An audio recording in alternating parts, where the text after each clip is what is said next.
ایک مرتبہ اللہ کے نبی حضرت عیسیٰ علیہ السلام اپنے ساتھیوں کے ساتھ چل رہے تھے۔ اتنے میں آپ کے حواریوں نے کہا، اے عیسیٰ ابن مریم، کیا آپ کا اللہ آسمان سے کھانا اتار سکتا ہے؟ تو یہ سن کر اللہ کے نبی عیسیٰ علیہ السلام نے فرمایا، اے لوگو، اگر تم مومن ہو تو اللہ سے ڈرو۔ تو انہوں نے کہا، ہم تو اپنے ایمان کی تازگی کے لیے عرض کر رہے ہیں تاکہ ہم اللہ کی قدرت کو دیکھیں اور پیٹ بھر کے کھانا کھا کر اپنے ایمان کو بڑھائیں، اور وہ لوگ جو کفر پر ہیں ان کا ایمان بھی آپ پر ہو جائے۔ بس یہ سن کر اللہ کے نبی حضرت عیسیٰ علیہ السلام نے ہاتھوں کو بلند کیا اور اللہ کی دربار میں دعا مانگی کہ اے اللہ، ہمارے لیے آسمان سے دسترخوان اتار تاکہ ہمارے اور آنے والے لوگوں کے لیے یہ نشانی عید بن جائے۔ بے شک تو بہترین رزق دینے والا ہے۔ بس اللہ نے جیسے ہی حضرت عیسیٰ کی دعا سنی تو فرمانے لگے،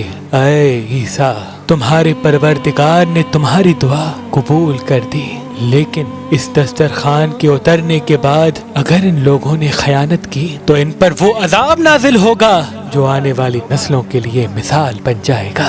ابھی یہ الفاظ مکمل ہو ہی رہے تھے کہ اتنی دیر میں آسمان سے فرشتے دسترخوان اتار کے لے آئے، جس میں 7 مچھلیاں اور 7 روٹیاں تھیں۔ بعض روایتوں میں ہے کہ آسمان سے مچھلی اور گوشت اترا، اور کچھ روایات میں کہ ایک بڑی مچھلی خوب پکی ہوئی اور قسم قسم کی سبزیاں اور روٹیاں دسترخوان پر موجود تھیں، اور ایک روٹی پر روغن زیتون، ایک پر شہد، ایک پر گھی، ایک پر پنیر اور ایک پر گوشت کی بوٹیاں تھیں۔ بس جیسے ہی حضرت عیسیٰ کے حواریوں نے اس نورانی دسترخوان اور روٹی کو دیکھا تو ان میں سے ایک، جس کا نام شمعون تھا، جو اپنی قوم کا سردار تھا، کہنے لگا کہ اے روح اللہ، کیا یہ دسترخوان دنیاوی کھانوں میں سے ہے یا آسمانوں کے؟ اللہ کے نبی عیسیٰ علیہ السلام نے فرمایا، یہ دسترخوان نہ دنیا کے کھانوں میں سے ہے نہ آسمانوں کے، بلکہ تمہارے پروردگار نے ابھی ابھی ایجاد کر کے تمہارے لیے اتارا ہے۔ پھر آپ فرمانے لگے،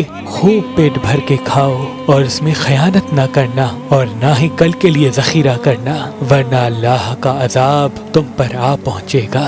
لیکن افسوس، وہ لوگ اس کھانے میں خیانت بھی کرتے ہیں اور کل کے لیے تھوڑا تھوڑا چھپانا بھی شروع کر دیتے ہیں۔ بس جیسے ہی رات ہوئی سب پیٹ بھر کے سوتے ہیں اور اللہ کا عذاب ان پہ آ جاتا ہے۔ اب جیسے ہی سورج طلوع ہوا تو ان میں سے کچھ خنزیر تو کچھ بندر بن جاتے ہیں اور ادھر ادھر بھاگنا شروع کر دیتے ہیں اور اپنے آپ کو نوچتے رہتے ہیں۔ اللہ کے نبی حضرت عیسیٰ علیہ السلام نے جب ان کو دیکھا تو اللہ سے دعا کی، تو یوں تیسرے دن وہ سارے اللہ اور اللہ کے نبی کے نافرمان دنیا سے مر کے فنار ہو گئے۔ بے شک اللہ کے نافرمان کا یہی حشر ہوتا ہے۔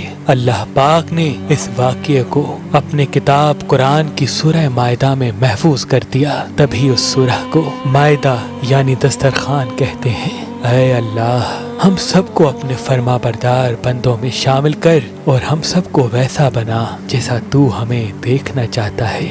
آمین ثم آمین۔ ہم سب کو ویسا بنا جیسا تو ہمیں دیکھنا چاہتا ہے۔